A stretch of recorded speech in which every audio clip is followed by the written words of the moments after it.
إن الحمد لله نحمده ونستعينه ونستغفره ونعوذ بالله من شرور أنفسنا ومن سيئات أعمالنا من يهدي الله فلا مضل له ومن يضلل فلا هادي له وأشهد أن لا إله إلا الله وحده لا شريك له وأشهد أن محمدا عبده ورسوله وبعد أعوذ بالله من الشيطان الرجيم بسم الله الرحمن الرحيم إياك نعبد وإياك نستعين اهدنا الصراط المستقيم صراط الذين أنعمت عليهم غير المغضوب عليهم ولا الضالين آمين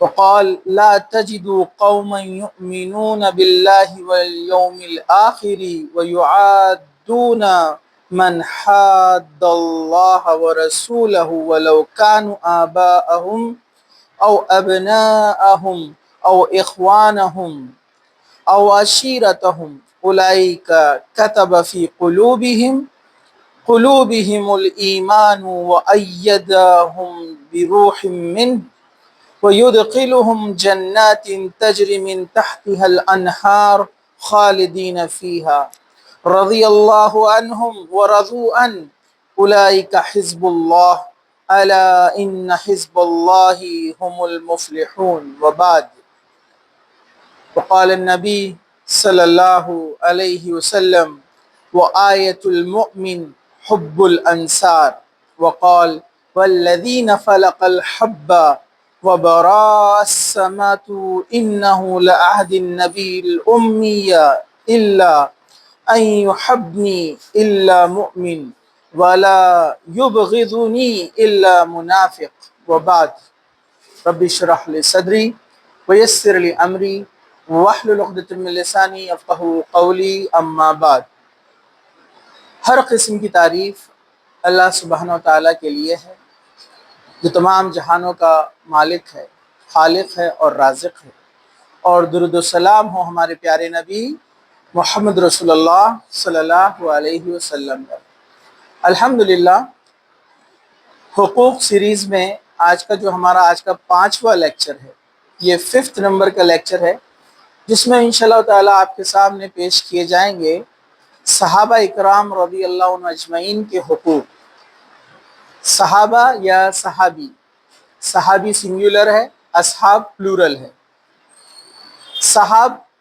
اصحاب صحابی ساتھی کو بولتے ہیں، کمپینین، ساتھی جو ہوتا ہے۔ لیکن جب شریعت اسلامیہ میں صحابی کی بات آئیں گی تو یہ وہ ساتھی ہے جو ہمارے پیارے نبی محمد رسول اللہ صلی اللہ علیہ وسلم پر ایمان لائے، آپ کو دیکھا اور ایمان پر ہی ان کا انتقال ہوا، انہیں صحابی کہتے ہیں شریعت کی نظر میں۔ مطلب جو شخص اللہ کے رسول صلی اللہ علیہ وسلم کو دیکھا، پھر ایمان لایا، پھر ان کا خاتمہ بھی ایمان پر ہوا، ایسے شخص کو صحابی کہتے ہیں۔ اور جو شخص نے صحابہ کو دیکھا، ان پر ایمان لایا اور ایمان پر انتقال ہوا، ان کو تابعین کہتے ہیں۔ ایسے ہی ان کی بعد والی نسل کو تبع تابعین کہتے ہیں۔ ان کو خیر القرون کہا جاتا ہے، یعنی یہ بہترین لوگ تھے۔ جیسے اللہ کے رسول صلی اللہ علیہ وسلم نے جو بات فرمائی، جو جمعہ کے خطبے میں آپ سب سنتے ہیں، ثم الذین یلونہم، کہ سب سے بہترین زمانہ ہمارا زمانہ، پھر آپ نے کہا اس کے بعد کا، پھر اس کے بعد کا، 3 جنریشن کی گارنٹی لی اللہ کے رسول، صحابہ، تابعین، تبع تابعین، اس کے بعد پھر برائیاں پھیل جائیں گی، اشارہ تھا آپ کا۔ یہ بہترین زمانے تھے، صحابہ، تابعین، تبع تابعین۔ اس کے بعد ہر زمانے میں اللہ تعالیٰ نے نیک بزرگ اور علماء اور محدثین کو بھیجا، جنہوں نے جہاں جہاں کوئی گڑبڑ ہوئی دین اسلام میں، لوگوں نے خرابی پیدا کرنے کی کوشش کی، کرپشن پیدا کرنے کی کوشش کی، انہوں نے اس کی اصلاح کی۔ اور آج کے دور میں بھی اللہ تعالیٰ ایسے بندے نیک بھیجتا ہے جو اس کے دین کے لیے کوششیں جاری رکھتے ہیں۔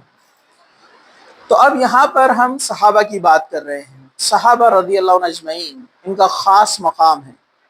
تمام انبیاؤں کے بعد انسانوں میں سب سے افضل انسان ہے پورے صحابہ، یہ بات آپ یاد رکھیے۔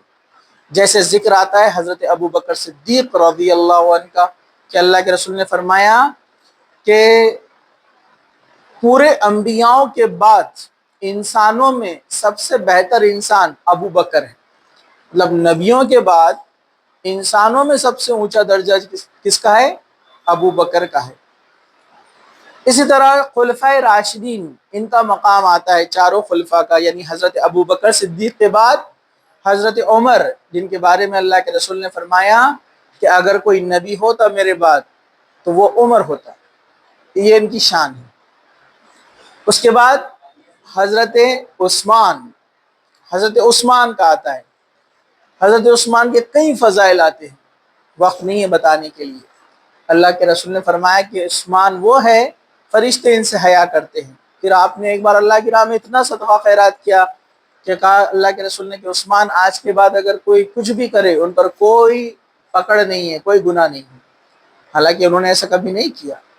اس کے بعد حضرت علی، ان کو خلفائے راشدین کہا جاتا ہے، مطلب ہدایت یافتہ خلیفہ جن کی پیروی کی جا سکتی ہے۔ یہ صحابہ میں سب سے اونچا مقام رکھتے ہیں۔ چاروں مسجدوں میں چاروں کے نام ہوتے ہیں، آپ سب جانتے ہیں، لیکن کچھ لوگ گمراہ ہوئے، غلط راستے پر چلے، انہوں نے حضرت ابو بکر کو برا کہا، حضرت عمر کو برا کہا، اور صحابہ پہ الزام تراشی کر کے اپنی آخرت خراب کر لی۔ کیسے، وہ ہم آگے دیکھیں گے۔ اس کے بعد مقام ہے وہ لوگ جو بدر سے پہلے ایمان لائے، جنگ بدر سے پہلے جو لوگ ایمان لائے ان کا مقام بہت اونچا ہے۔ ایک بار خالد بن ولید رضی اللہ عنہ، جن کو اللہ کی تلوار کہا جاتا ہے، ان کی بحث ہو گئی عبد الرحمن ابن عوف سے۔ عبد الرحمن ابن عوف ایک صحابی ہے جو جنگ بدر سے پہلے ایمان لائے۔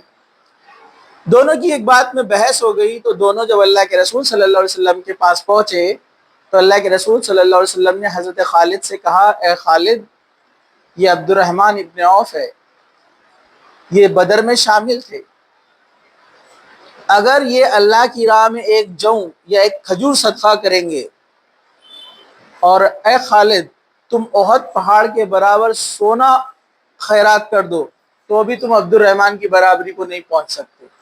سمجھ میں آیا؟ ایک کھجور میں اور اب پورے احد پہاڑ کے برابر سونا خرچ کرنے میں کتنا فرق ہے؟ اتنا سونا تو کسی کے پاس ہے بھی نہیں، کہا پھر بھی تم عبد الرحمن کی برابری نہیں کر سکتے۔ عبد الرحمن بن عوف کا اتنا بڑا مقام، تو اب سوچو بدر میں شامل صحابہ کا اتنا بڑا مقام اور لوگ ان پر بھی الزام لگاتے ہیں، ایسے بھی لوگ ہیں دنیا۔ پھر اس کے بعد والے جو ایمان لے آئے، پھر اس کے بعد جو جنریشن ٹو جنریشن لوگ آگے بڑھتے گئے۔ تو یہ ایک میں نے آپ کو سب کی اہمیت اور فضیلت بتائی، لیکن یہ بات یاد رکھیے کہ جو بھی شخص اللہ کے رسول کو دیکھا، ایمان لایا، خاتمہ ایمان پر ہوا، وہ صحابی رسول ہے۔ ان سے اگر کوئی غلطی بھی ہوئی ہے تو آپ ان کو برا بھلا نہیں کہہ سکتے، کیونکہ وہ ان کا حساب اللہ لے گا جو بھی معاملہ ہوا، ٹھیک ہے؟ تو وہ معاملہ اللہ کے سپرد کر دینا چاہیے۔ جیسے آپ سب جانتے ہیں جنگ جمل اور جنگ صفین، یہ دو جنگیں مسلمانوں کے آپس میں ہوئی، پتہ ہے نا آپ کو؟ ایک طرف سے حضرت عائشہ ہے اور ایک طرف سے حضرت علی ہے، لڑائی ہوئی، وار ہوئی۔ حضرت عثمان کی شہادت کے اوپر جو ایک کانٹراڈکشن ہوا، آپس میں اختلاف ہوا کہ کس نے مارا ہے۔ حضرت عائشہ کی طرف سے امیر معاویہ رضی اللہ عنہ، یہ لوگ کہہ رہے تھے کہ حضرت عثمان کے قتل کا بدلہ لیا جائے۔ ادھر سے حضرت علی خلیفہ بن چکے تھے اور دشمن نے ایسی خبر پھیلائی کہ قاتل حضرت علی کی فوج میں ہے، ان کو سزا نہیں دی جا رہی ہے جان بوجھ کر۔ حضرت علی نے کہا کہ ہم مسئلے کو حل کریں گے، ابھی ہم خواہ بنا ثبوت کے کسی پہ الزام نہیں لگا سکتے۔ یہ چھوٹی سی غلط فہمی پہ آپس میں دو جنگیں ہوئی۔ تو لوگ سوال کرتے ہیں کون حق پر تھے، حضرت عائشہ کہ حضرت علی؟ امام ابن تیمیہ رضی اللہ عنہ سے سوال، امام ابن تیمیہ رحم اللہ، یہ جو ہے محدثین ہیں، معاف کیجئے، یہ محدثین ہیں، ان کو سوال کیا گیا، یہ اپنے زمانے کے بہت بڑے عالم تھے، شیخ الحدیث کہا جاتا ہے، ان سے پوچھا گیا حق پر کون تھے، معاویہ، حضرت عائشہ یا حضرت علی؟ دونوں میں سے حق پہ کون تھا؟ انہوں نے بہترین جواب دیا اللہ تعالیٰ نے میرے ہاتھوں کو اس زمانے میں محفوظ رکھا، مطلب میں اس زمانے میں نہیں تھا، اس جنگ میں شامل نہیں تھا، تو اللہ نے میرے ہاتھوں کو اس سے محفوظ رکھا، میں کدھر بھی کوئی بھی پارٹی کی طرف سے نہیں تھا، مطلب میں اب میرا کام یہ ہے کہ میں اپنی زبان کو محفوظ رکھوں، مطلب دونوں کے بارے میں کچھ بھی غلط بولوں گا تو میری آخرت خراب، تو میں یہ بھی نہیں بولوں گا حضرت عائشہ صحیح، میں یہ بھی نہیں کہوں گا کہ حضرت علی صحیح، میں کہوں گا ان کا معاملہ اللہ کے سپرد، وہ اللہ تعالیٰ دیکھے گا، کیونکہ قیامت کے دن ہم سے وہ سوال نہیں پوچھا جائے گا دونوں میں سے حق پہ کون تھے، ہم سے سوال کیا پوچھا جائے گا؟ آپ کے ایمان کا، آپ کی نماز کا، آپ کی زندگی کا، کہاں سے مال کمائے، کہاں پر خرچ کیے، ہم وہ چیزیں چھوڑ کر یہ ایشوز میں بیٹھے رہتے ہیں، یہ پولیٹکس ہے، لوگ بھی آپ کو الجھا کے رکھتے ہیں، جو بھی معاملہ ہوا وہ ہو گیا، وہ اللہ کے سپرد ہے، ٹھیک ہے؟ غلط فہمیاں تھی، منافقوں نے آپس میں لڑوا دیا صحابہ کو، ٹھیک ہے؟ چلیے، تو ہم بھی یہی کہیں گے تمام صحابہ جو اللہ کے رسول کو دیکھا، ایمان لائے، خاتمہ ایمان پر ہوا، سب جنتی ہے، پورے کے پورے صحابہ جنتی ہے، اس زمانے میں جو منافق تھے وہ تو جہنم میں جائیں گے، لیکن جو ایمان لائے تھے اللہ کے رسول پر سچے دل سے، خاتمہ ایمان پر ہوا، ہم سب کو جنتی مانتے ہیں، ہمارا ایمان ہونا چاہیے۔ ہم لوگوں کے بہکاوے میں آ کر، پولیٹکس کا حصہ بن کر، مسلمانوں سے جو فرقے باہر نکلے، وہ صحابہ کی غلطیاں پکڑ پکڑ کر ایک کو کافر بولتے، ایک کو منافق بولتے، کچھ بھی کہتے صحابہ کو، حضرت عمر کو گالیاں دیتے ہیں، حضرت ابو بکر کو گالیاں دیتے ہیں، تو ایسے لوگوں سے ہمیں دور رہنا ہے، یہ بات آپ یاد رکھیے، کیونکہ ہر کتاب میں تحریف ہوئی، گڑبڑ ہوئی، قرآن کے علاوہ کوئی کتاب پرفیکٹ نہیں ہے، ہاں لیکن اس کے قریب قریب ہے، جو حدیثوں پہ ہم کو عمل کرنا ہے، محدثین نے جس پر محنت کی، جس کی سند اور آتھینٹیفیکیشن پر انہوں نے کام کیا، ان حدیثوں کو ہم کو ماننا ہے اور اپنی زندگی کو دین کے مطابق گزارنا ہے، اور ہم اس اختلاف سے بچیں، کسی صحابہ کو برا نہ کہیں۔ تو آج ہم دیکھنے والے ہیں صحابہ کرام رضی اللہ عنہ کے حقوق، تو ان کا پہلا حق ہے، سب سے پہلا حق، صحابہ کرام سے دل اور جان سے زیادہ محبت کرنا، صحابہ کرام سے محبت کرنا، یہ میں نہیں بول رہا ہوں، کتاب لکھنے والے نے نہیں کہا، جبکہ یہ بات کہی ہمارے پیارے نبی محمد رسول اللہ صلی اللہ علیہ وسلم، صحیح مسلم کتاب الایمان کے اندر حدیث ہے، اللہ کے رسول فرماتے ہیں، وَآیَةُ الْمُؤْمِنِ حُبُّ الْأَنصَارِ، مومن کی علامت یہ ہے کہ وہ انصار سے محبت کرتا ہے۔ انصار کس کو کہتے ہیں؟ مدینہ سے، مکہ سے جو لوگ ہجرت کر کے مدینہ آئے تھے، تو مدینہ والے جنہوں نے آپ کی مدد کی تھی ان کو انصار کہا جاتا ہے، تاکہ یہ ایمان کا حصہ ہے ان صحابہ سے محبت کرنا۔ اس طرح دو الگ الگ گروہوں میں سگے بھائیوں سے زیادہ محبت پیدا کر دی اللہ کے رسول نے۔ مہاجر جو مکہ سے آئے تھے اور انصار مدینہ والے جنہوں نے مدد کی تھی، وہ آپس میں ایک دوسرے سے اتنی محبت سے رہتے تھے جیسے سگے بھائی بھی، وہ بھی نہیں رہیں گے سگے بھائی، اتنی محبت سے، تو آپ نے ایمان کا حصہ قرار دیا۔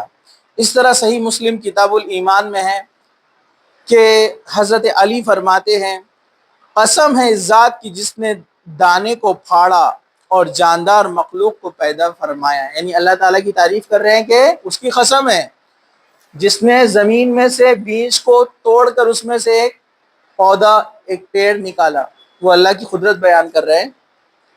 یقیناً نبی کریم صلی اللہ علیہ وسلم نے مجھے فرمایا تھا کہ مجھ سے مومن محبت کرے گا اور منافق بغض رکھے گا، یعنی حضرت علی اور تمام صحابہ سے محبت ایمان کا حصہ ہے، اور جو صحابہ سے بغض رکھے یعنی نفرت رکھے دل میں، وہ منافق ہے، یہ اس کی پہچان ہے۔ چلیے آگے فرماتے ہیں، اللہ سبحانہ و تعالیٰ کا بیان ہے، سورہ مجادلہ آیت نمبر 22، اس کو آپ یاد رکھیے۔ اللہ تعالیٰ نے کیا فرمایا قرآن میں، سنیے، اللہ نے فیصلہ کر دیا کہ میں اور میرے رسول ضرور غالب آئیں گے، بے شک اللہ قوی ہے، توانا ہے، غالب ہے، تم ان لوگوں کو نہ پاؤ گے جو اللہ پر اور آخرت کے دن پر ایمان رکھتے ہیں کہ وہ اس سے دوستی رکھتے ہوں جس نے اللہ اور اس کے رسول کی مخالفت کی، خواہ وہ ان کے باپ دادا ہو یا ان کے بیٹے ہو یا ان کے بھائی ہو یا ان کے کنبے والے ہو، یہی لوگ ہیں جن کے دلوں میں اللہ تعالیٰ نے ایمان کو ثابت کر دیا ہے۔ یہ کس کی تعریف ہو رہی ہے؟ صحابہ کی۔ اللہ تعالیٰ کیا فرما رہا ہے؟ کہ آپ ان لوگوں کو ذرا بھی نہیں پائیں گے، کن کو؟ یہ صحابہ کے اندر آپ کو یہ غلط چیز کبھی نہیں ملیں گی۔ یہ سب سے زیادہ محبت رسول سے کرنے والے تھے صحابہ، اور یہ اپنے باپ دادا بیٹے کنبے والوں کو بھی محبت نہیں کرتے جتنا یہ رسول سے محبت کرتے ہیں۔ یہ صحابہ کی نشانی ہے۔ اس کی مثال آپ دیکھیے، جنگ بدر میں حضرت عمر کے سامنے سگے ماموں آ جاتے ہیں کافروں کی طرف سے، سگے ماموں، ماں کا بھائی، حضرت عمر نے اپنے ہاتھوں سے ان کو قتل کیا، کیونکہ اللہ اور اس کے رسول کے مخالف ہیں، اس لیے وہ ان کو پسند نہیں۔ سعد بن ابی وقاص اپنے بھائی کو جنگ احد میں قتل کیا۔ یہ صحابہ دیکھیے اللہ اور اس کے رسول سے کتنی محبت کرتے تھے کہ سگے بھائی بہن رشتہ دار بھی ان کے لیے کوئی اہمیت نہیں رکھتے تھے۔ جنگ بدر کے بعد حضرت ابوبکر صدیق کا بیٹا مسلمان ہوا۔ یہ پہلے مسلمان نہیں تھا، عبد الرحمن، یہ بعد میں مسلمان ہوئے، بعد میں صحابی بنے۔ یہ ایک بار باتوں باتوں میں کہنے لگے، ابا جنگ بدر میں آپ میرے سامنے آ گئے تھے، لیکن میرے باپ ہے بول کے میں نے آپ کو چھوڑ دیا۔ اصل میں وہ جنگوں کے دوران منہ پہ کپڑا باندھتے تھے، اس لیے پہچان نہیں پاتے تھے اچھے سے، لیکن انہوں نے پہچان لیا تھا، کہا کہ میرے سامنے آپ آ گئے تھے لیکن میرے ابا ہے بول کے میں نے آپ کو چھوڑ دیا۔ حضرت ابوبکر نے کیا جواب دیا؟ اچھا ہوا بیٹا میں نے تیرے کو نہیں پہچانا، اگر میں تجھے پہچان لیتا تو میں تجھے نہیں چھوڑتا تھا، کیونکہ تو اللہ اور اس کے رسول کے مخالف کھڑا ہوا تھا نا۔ تو یہ صحابہ کی دیکھیے خصوصیت، اللہ سے کتنی محبت، رسول سے کتنی محبت۔ تو ایسے لوگوں سے مسلمان کو محبت کرنا لازم ہے، ضروری ہے کہ وہ ایسے لوگوں سے محبت کرے جو دنیا میں سب سے زیادہ اللہ اور اس کے رسول سے محبت کرتے تھے۔ ایسے لوگوں کی تعریف یہاں پر ہو رہی ہے، اور اللہ تعالیٰ نے ان کے بارے میں کیا فرمایا؟ یہی لوگ ہیں جن کے دلوں میں اللہ نے ایمان کو ثابت کر دیا، اور ان کی تائید، انہیں نصرت، خاص مدد کی، اور وہ انہیں ان باغات میں داخل کرے گا جس کے نیچے نہریں بہتی ہے، وہ ان میں ہمیشہ رہیں گے، مطلب جنت کی گارنٹی صحابہ کے لیے۔ ان سے اللہ راضی ہوا اور وہ اللہ سے راضی ہو گئے۔ یہ لوگ اللہ کا گروہ ہے، یہی اللہ تعالیٰ کا گروہ ہے، مطلب یہ اللہ کے لوگ ہیں۔ خوب یاد رکھو، اللہ کا گروہ ہی دونوں جہاں میں کامیاب ہونے والا ہے۔ اللہ تعالیٰ نے گارنٹی دے دی، صحابہ دنیا میں بھی سکسیسفل، آخرت میں بھی سکسیسفل۔ اب میں اور آپ اگر زبان درازی کرتے ہیں، صحابہ کے بارے میں برا سوچتے ہیں، اللہ نے کہا یہ میرے لوگ ہیں، یہ میرا گروہ ہے۔ اب اللہ جس کو اپنا دوست بنا لے، اپنا گروہ بنا لے، اگر آپ اس کے بارے میں دل میں بغض رکھیں گے تو آپ کا کیا حل ہوگا؟ قیامت کے دن کہیں کے نہیں رہیں گے آپ۔ تو یاد رکھیے اللہ اور اس کے رسول کے بعد صحابہ سے محبت ایمان کا حصہ ہے۔ پہلا حق جان و دل سے پورا ان سے محبت کرنا۔ دوسرا حق، اب غور سے سنیے، صحابہ کا دوسرا حق کیا ہے؟ صحابہ اکرام رضی اللہ عنہ کے ایمان کی طرح ایمان لانا، صرف محبت ہی نہیں کرنا ان سے، بلکہ ان کے جیسا ایمان لانا ہے۔ ان کا ایمان کسوٹی ہے، کسوٹی معلوم ہے نا، جس کے ذریعے سے کسی چیز کو پرکھا جاتا ہے۔ کسوٹی پتہ ہے کیا آپ کو؟ ٹچ سٹون پتہ ہے آپ کو؟ ٹچ سٹون پتہ ہے کیا؟ آج کل تو ماڈرن انسٹرومنٹ آ گئے، پرانے زمانے میں ایک پتھر آتا تھا، اس پر کوئی سونا لے کر آتا تھا بیچنے کے لیے، تو سونے کو گھستے تھے، اگر کالا پڑ گیا تو بولتے ہیں سونا نقلی ہے۔ تو جس پتھر سے اس کو چیک کیا جاتا ہے اس کو بولتے ہیں پیمانہ، کسوٹی، اس کو پرکھنے کے لیے۔ تو ویسے ہم کو اگر ثابت کرنا ہے ہم پکے مومن ہیں تو ہم کو صحابہ کی جیسے زندگی بنانا پڑے گا۔ ارے بھائی گولڈ اصلی ہے کہ نقلی ہے، اس پہ چیک کرتے نا، تو آپ اصلی مسلمان ہیں کہ نقلی مسلمان ہیں، تو دیکھنا پڑے گا آپ کی زندگی صحابہ کی زندگی جیسی گزر رہی ہے کیا۔ تو آپ کسوٹی بنایا اللہ تعالیٰ نے۔ غور سے سنیے سورہ حجرات آیت نمبر 7، 8، اللہ تعالیٰ کیا فرماتا ہے؟ اور جان رکھو کہ تم میں اللہ کے رسول موجود ہے، اگر وہ عموماً تمہاری بات مانا کرے تو تم مشکل میں پڑ جاؤ گے، لیکن اللہ تعالیٰ نے ایمان کو تمہارے لیے محبوب بنا دیا اور اسے تمہارے دلوں میں زینت دے رکھی ہے، اور کفر کو اور بدکاریوں کو اور نافرمانیوں کو تمہاری نگاہوں میں ناپسندیدہ بنا دیا، یہی لوگ راہ یافتہ ہے اللہ کے احسان و انعام سے، اور اللہ دانا ہے اور حکمت والا ہے۔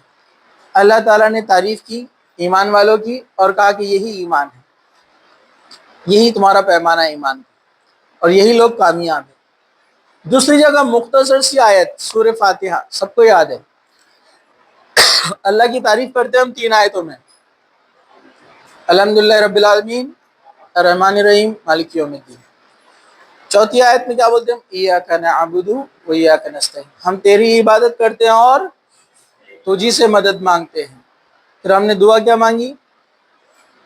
صراط الذین انعمت علیہم، ہم کو اس راستے پر چلا جس پر تیرا انعام ہوا۔ کون ہے جس پر انعام ہوا؟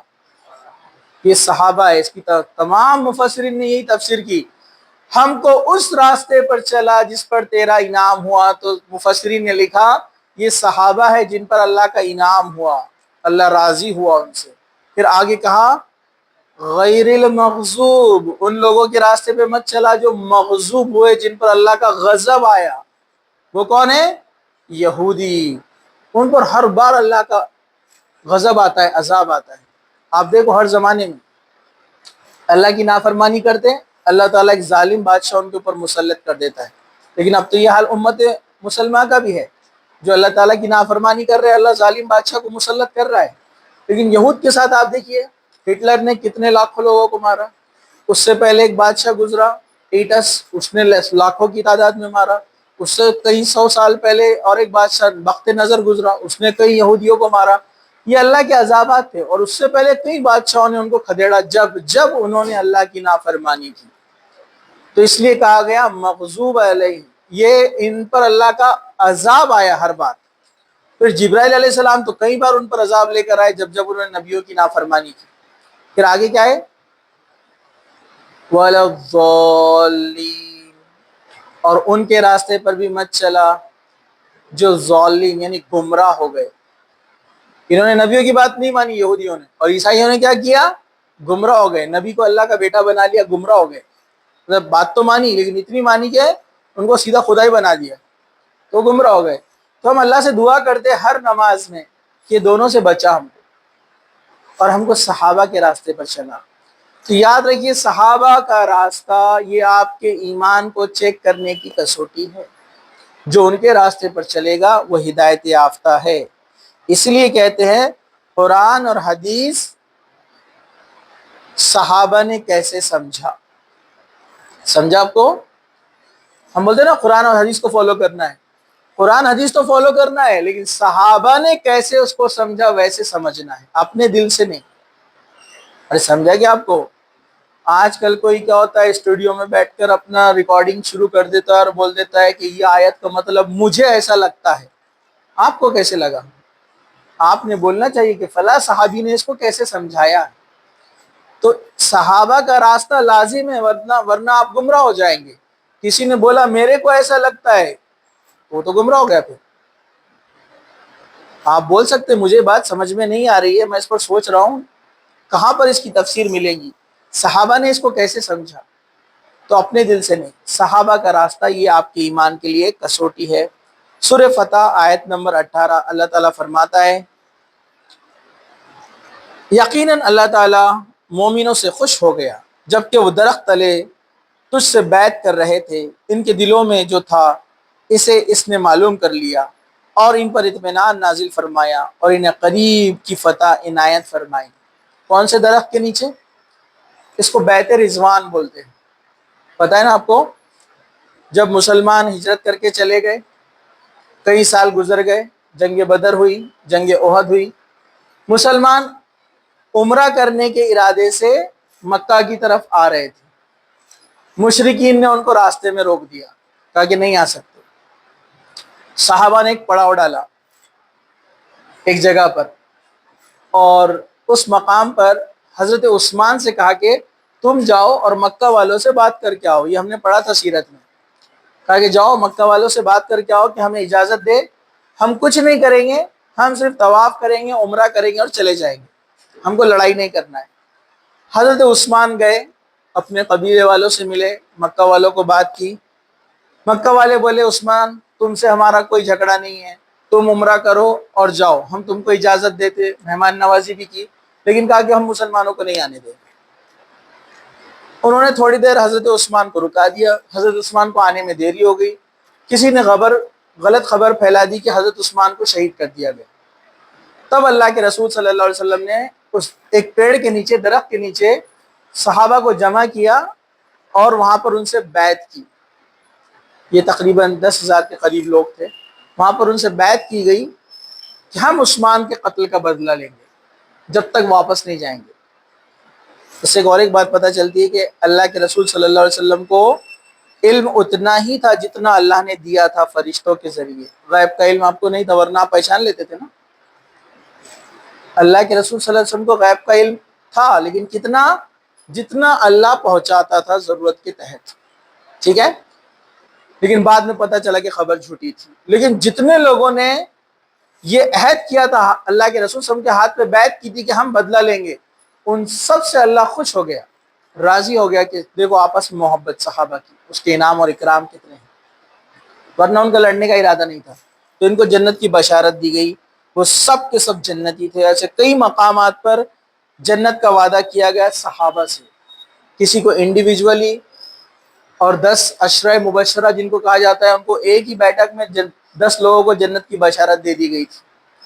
پھر ایسے یہ بیت رضوان کا واقعہ ہے، ایسے بہت سارے واقعات ہیں۔ تو یاد رکھیے تمام صحابہ، یہ ہمارے لیے کسوٹی ہے ایمان کے لیے۔ چلیے ہم آگے بڑھتے ہیں۔ تیسرا حق، صحابہ کا تیسرا حق کیا ہے؟ صحابہ اکرام رضی اللہ عنہ کی اقتداء کرنا، ان کے پیچھے پیچھے چلنا، ان کے نقش و قدم پر چلنا، ایمان ان کے جیسا لانا۔ کیسا ایمان تھا ان کا؟ کوئی محبوب نہیں ہے اللہ اور اس کے رسول کے علاوہ۔ جیسے ایک اوپر والی بات اور ایک بول دیتا ہوں میں، حضرت عمر اور اللہ کے رسول صلی اللہ علیہ وسلم ایک بار ٹہل رہے تھے۔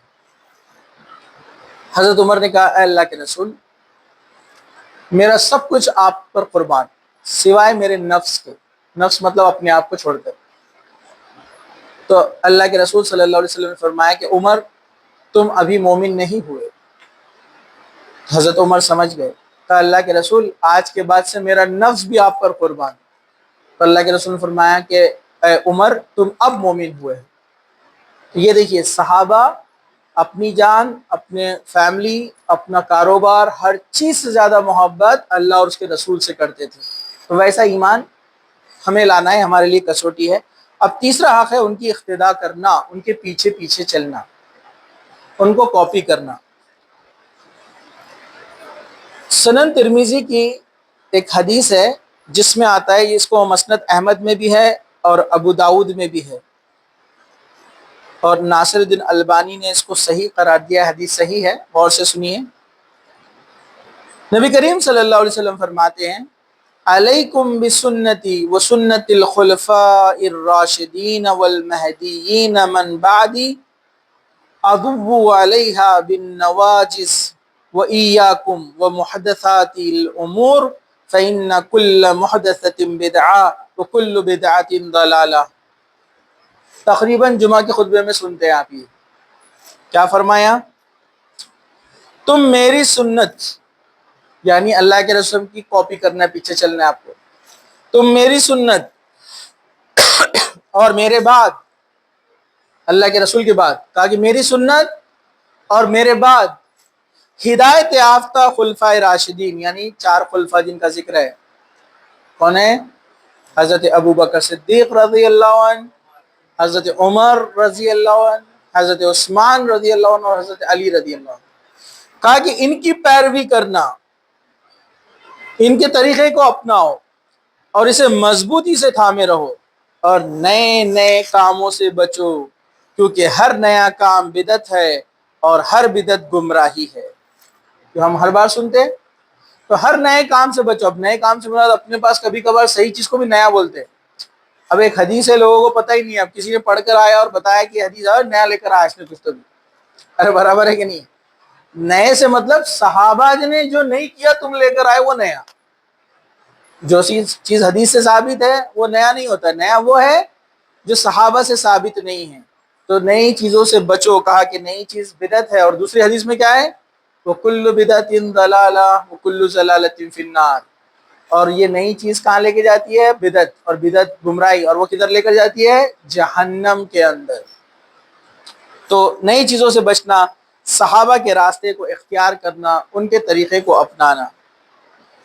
اسی طرح جو ہے آپ نے فرمایا میرے بعد میرے صحابہ میں ابو بکر کی اقتداء کرنا، اور عمار کی سیرت کو اپنانا، اور ابن مسعود کو بیان کر دیا، اور یہ حدیث وہ اسی طرح آگے بیان کرتے ہیں۔ پھر آپ نے چند صحابہ کے نام لیے اور کہا اللہ کے رسول نے تم ان کے طریقے پہ چلنا، ان کو کاپی کرنا، ان کے راستے پر چلنا۔ تو صحابہ کے راستے کو اختیار کرنا یہ ان کا حق ہے، یہ حق ہے تیسرا حق۔ کتنے نمبر تھا؟ تیسرا حق۔ پہلا حق کیا تھا؟ دل و جان سے زیادہ محبت کرنا۔ دوسرا ان کے جیسا ایمان لانا، کسوٹی ہے۔ تیسرا ان کے پیچھے، ان کے قدم پر، ان کے راستے پر چلنا، انہوں نے جیسی باتیں بتائی اس کو عمل کرنا۔ چلیے اب ہم آگے بڑھتے ہیں۔ چوتھا حق، صحابہ رضی اللہ عنہ اجمعین کی عزت اور احترام کرنا، ان کا ریسپیکٹ۔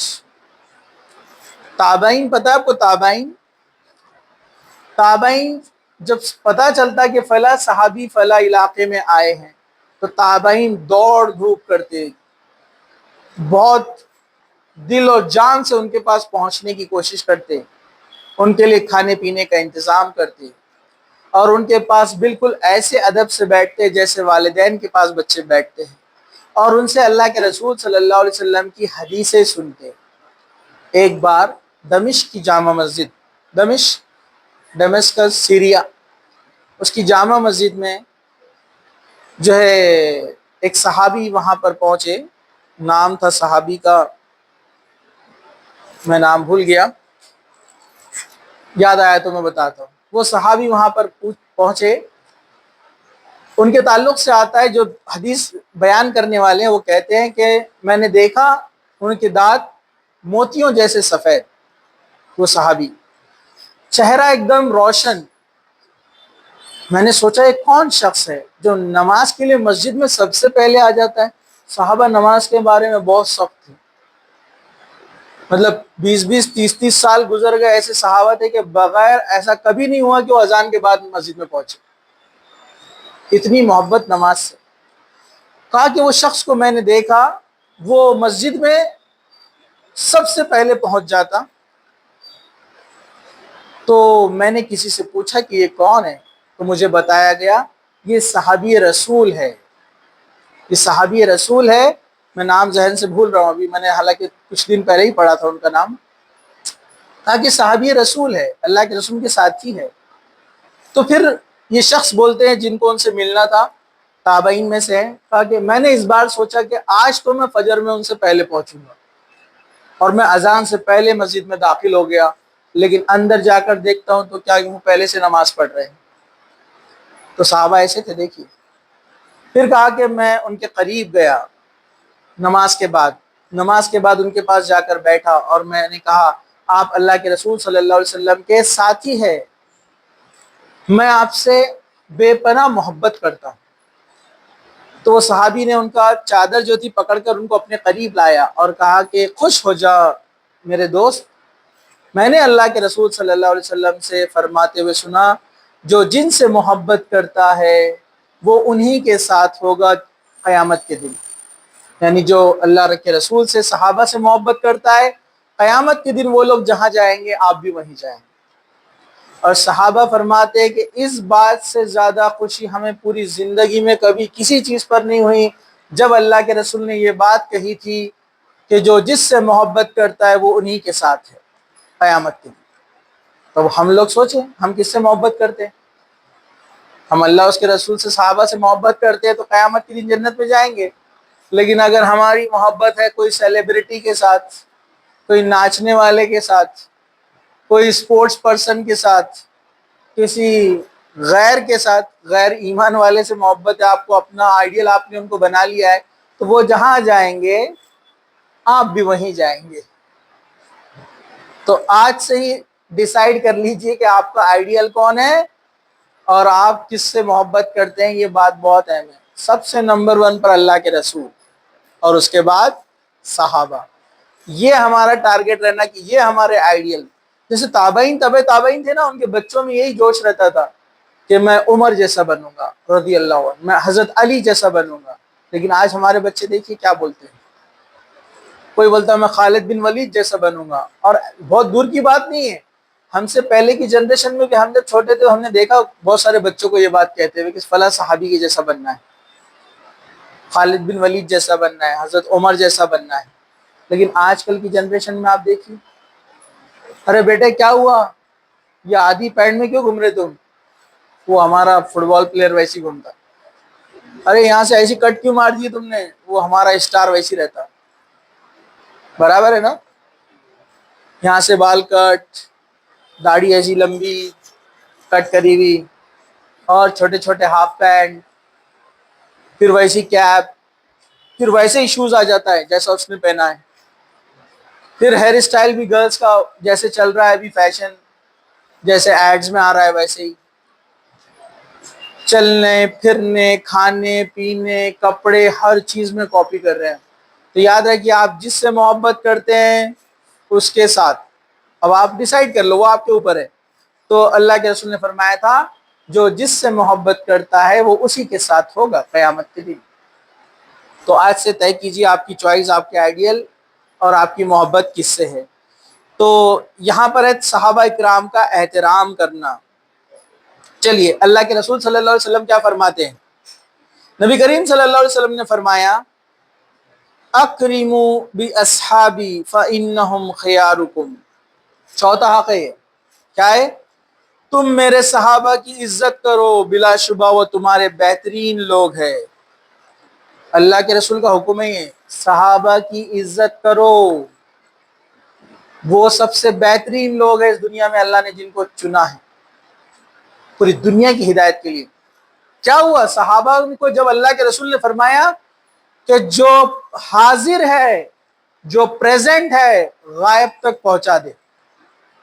حجت الوداع کے ٹائم اللہ کے رسول نے فرمایا تھا 125,000 صحابہ میں سے 90% پوری دنیا میں پھیل گئے.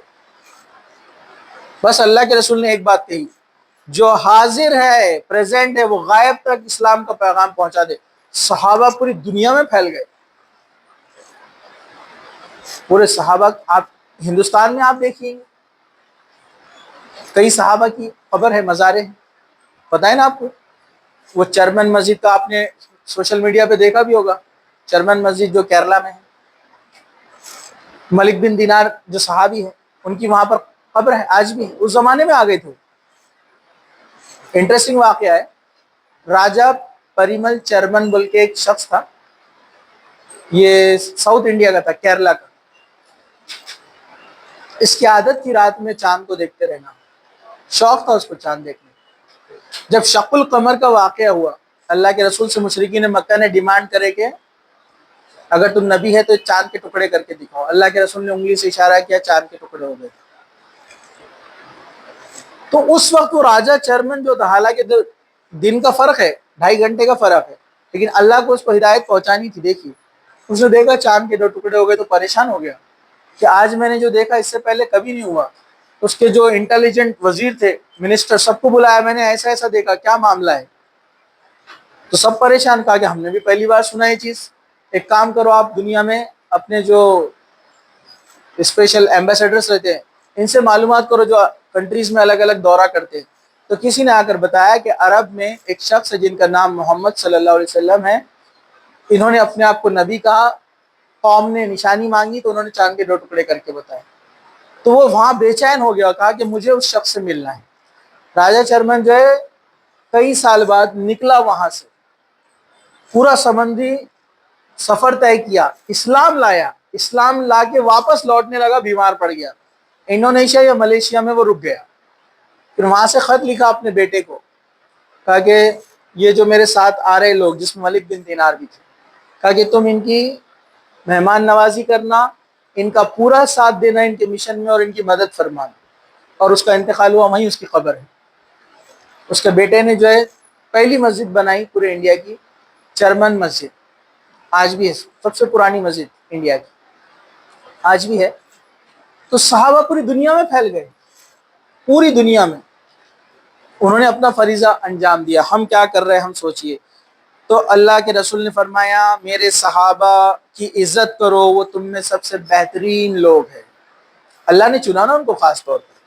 پھر آپ صلی اللہ علیہ وسلم فرماتے ہیں لا تسبوا اصحابی فلو ان احدکم انفق مثل احد ذهبا وبلغ مد احدهم ولا نصفه۔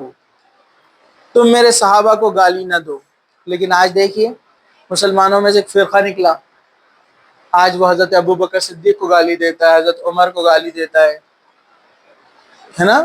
وہ کہتا ہے ہم سنی نہیں ہیں، ہم یہ صحابہ کو نہیں مانتے، فلاں صحابی کو نہیں مانتے، حضرت عائشہ پہ الزام تراشی کرتے ہیں، جبکہ اللہ کے رسول نے فرمایا میرے صحابہ کو گالی نہ دو۔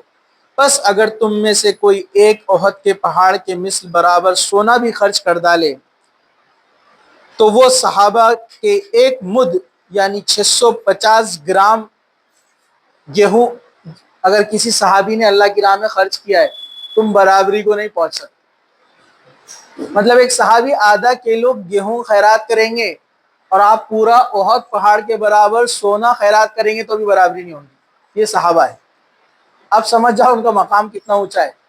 احد پہاڑ کتنا بڑا ہے،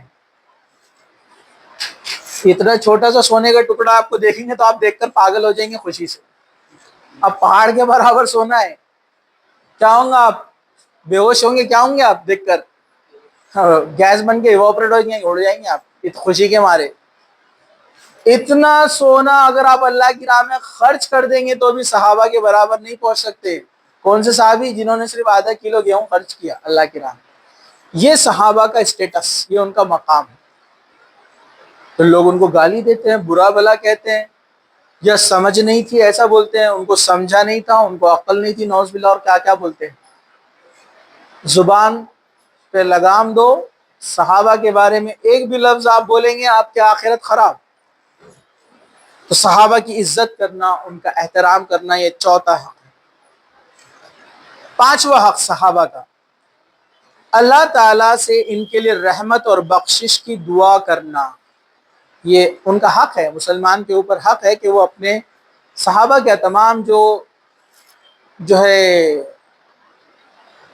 مردے ہیں، یعنی جن کا انتقال ہو چکا ہے، جتنی میتیں ہیں جو اس دنیا سے جا چکے ہیں، انتقال ہو گیا ہے، ان سب کے لیے دعا کرنی چاہیے۔ اس لیے تو آپ دیکھیے نماز جنازہ کے اندر کتنی اچھی دعا ہے نا، تمام لوگوں کے لیے اس میں دعا ہے۔ اکثر عورتوں کو تو یاد ہی نہیں ہے، کیوں؟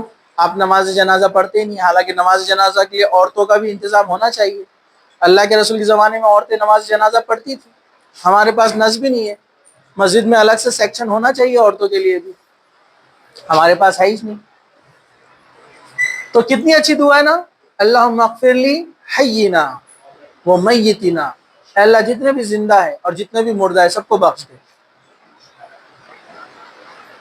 اللہم اغفر لی حینا و میتنا، وہ شاہدینا جو پریزنٹ ہے ان کی بھی مغفرت کر دے، وہ غائبینا جو نہیں آئے اس میں نماز جنازہ میں ان کی بھی مغفرت کر دے۔ کتنی اچھی دعا ہے۔ وہ صغیرینا چھوٹوں کی بھی، وہ کبیرینا بڑوں کی بھی، وہ ذکرینا تمام مردوں کی، وہ انسانا تمام عورتوں کی، سب کی مغفرت کر دے۔ کتنی اچھی دعا ہے نماز جنازہ کی۔ عورتوں کو اکثر یاد نہیں ہے کیونکہ موقع ہی نہیں ملتا نماز جنازہ پڑھنے کا۔ کتنی عجیب بات ہے، ہمارے پاس ماحول ایسا بنا دیا لڑکی کو نہ باپ کی نماز جنازہ پڑھنے کے لیے چانس ملتا ہے، نہ شوہر کی نماز جنازہ، اور نہ بچوں کی نماز جنازہ پڑھنے کے لیے آپ کو موقع ملتا ہے۔ حالانکہ ہر مسجد میں انتظام ہونا چاہیے کہ عورتوں کو بھی نماز جنازہ آنی چاہیے، کیونکہ آپ دیکھیے نا عورتیں بولے تو امت کا 50% ہے نا، مطلب 50% دعائیں محروم رہ جا رہی ہے، فائدے میں نہیں آ رہی ہے۔ نہیں جانتے ہم کون سی عورت کتنی نیک ہے اور اس کی دعا سے اس کی مغفرت ہو جائے ان لوگوں کی، تو یہ ہونا چاہیے۔ خیر ہم آ جاتے ہیں یہاں پر، صحابہ اکرام کے لیے مغفرت کی دعائیں کرتے رہنا چاہیے۔ دعا کرنا کہ اللہ تعالیٰ نے ان کے ذریعے سے دین کو پھیلایا، اللہ کے رسول صلی اللہ علیہ وسلم کو اونچے مقام کے لیے دعا کرنا چاہیے، جو ہم اذان کے بعد دعا کرتے، یاد ہے نا آپ کو؟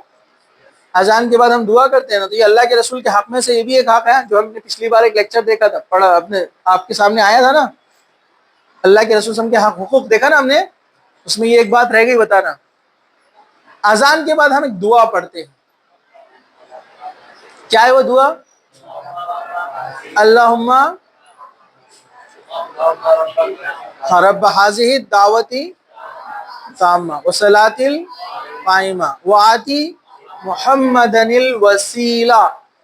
تو یہ جو لفظ ہے یہاں پر کہ اللہ کے رسول یعنی محمد صلی اللہ علیہ وسلم کو وسیلہ عطا کر، بہت سارے لوگ 99% لوگوں کی غلط فہمی ہے، وہ سمجھتے ہیں اللہ کے رسول کو وسیلہ بنا ہمارا، وسیلہ مطلب جیک، ان کے ذریعے سے ہم کو جنت دے، وہ مطلب نہیں ہے۔ اس کی تفسیر میں ہے وسیلہ جنت میں ایک مقام ہے، جنت الفردوس میں سب سے اونچا اور اعلیٰ مقام ہے، اور اللہ کے رسول صلی اللہ علیہ وسلم نے فرمایا مجھے امید ہے اللہ تعالیٰ مجھے وہ جگہ دے گا، تو تم میرے لیے دعا کرو۔ تو محمد صلی اللہ علیہ وسلم کو وسیلہ عطا کر، مطلب وہ مقام عطا کر، وسیلہ جو جنت میں ہے، تو اس مقام کا نام وسیلہ ہے۔ تو ہم اللہ کے رسول کے لیے نماز اذان کے بعد دعا کریں، ویسے ہی صحابہ کے لیے دعا کریں جب بھی ہو۔ نماز جنازہ میں تو ہم سب کے لیے کرتے ہی تھے، لیکن صحابہ کے لیے دعا کریں کہ انہوں نے دین کے لیے جو قربانیاں دی، دین کے لیے اپنی زندگیاں لگا دی، اللہ تعالیٰ ان کی خبروں کو نور سے بھر دے، اللہ تعالیٰ ان کو جو ہے جنت میں اعلیٰ سے اعلیٰ مقام عطا کرے، اللہ تعالیٰ ان کے خطاؤں کو گناہوں کو درگزر فرما۔ تو یہ ان کے لیے دعا کرنا چاہیے، یہ جو ہے حق ہے، پانچواں حق صحابہ رضی اللہ عنہ کا۔ یہ 5 حقوق تھے جملہ جو آپ کے سامنے آئے، یہ صحابہ کے حقوق ہے، ان کو ادا کرنا ہر مسلمان پر واجب ہے، لازم ہے، ضروری ہے۔ اللہ تعالیٰ سے دعا ہے کہ اللہ سبحانہ وتعالیٰ ان حقوق کو ادا کرنے والا ہمیں بنائیں۔ اللہ سبحانہ وتعالیٰ ہمارے دلوں میں اللہ اور اس کے رسول اور تمام صحابہ کی محبت اپنی جان، مال اور گھر والوں سے زیادہ پیدا کر دے۔ اللہ تعالیٰ ہمیں صحابہ کے راستے پر چلا، ہمارا ایمان ان کے ایمان جیسا بنا دے، اور ہمیں جو ہے ان تمام گمراہ لوگوں سے اور گمراہیوں سے محفوظ رکھے جو صحابہ پر طعن تشنیع کرتے ہیں اور الزامات لگاتے ہیں۔ اللہ تعالیٰ ہمیں شیاطین سے محفوظ رکھے جو ہمارے ذہنوں میں آ کر صحابہ کے تعلق سے غلط فہمیاں اور جو ہے شک و شبہات پیدا کرتا ہے۔